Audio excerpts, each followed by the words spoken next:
تركيا ضد أستراليا، معاينة مباراة كأس العالم 2026. مرحبا بكم جميعا وأهلا بكم في تغطية جديدة من كأس العالم، حيث ننتقل اليوم إلى مواجهة قوية ضمن دور المجموعات في المجموعة دي، التي تضم إلى جانب تركيا وأستراليا كل من الولايات المتحدة وباراغواي. يدخل المنتخب التركي هذه البطولة بطموحات كبيرة مع جيل شاب يسعى لإثبات نفسه على الساحة العالمية، بينما يعتمد منتخب أستراليا على الانضباط التكتيكي والروح القتالية العالية من أجل محاولة تحقيق بداية قوية في هذه المجموعة الصعبة. هذه المباراة قد تكون مهمة جدا في حسابات التأهل، لأن كل نقطة سيكون لها تأثير كبير على ترتيب المجموعة وفرص الوصول إلى الدور القادم.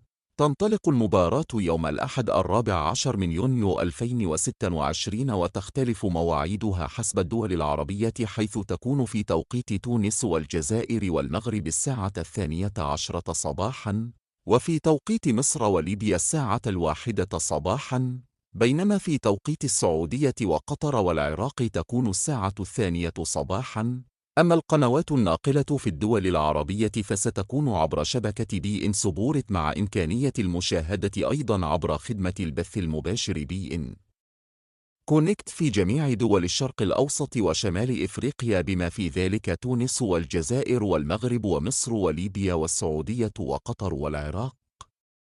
في النهاية تبقى هذه المواجهة مفتوحة على جميع الاحتمالات، مع ترقب كبير من الجماهير لمعرفة من سيبدأ مشواره في البطولة بأفضل طريقة ممكنة.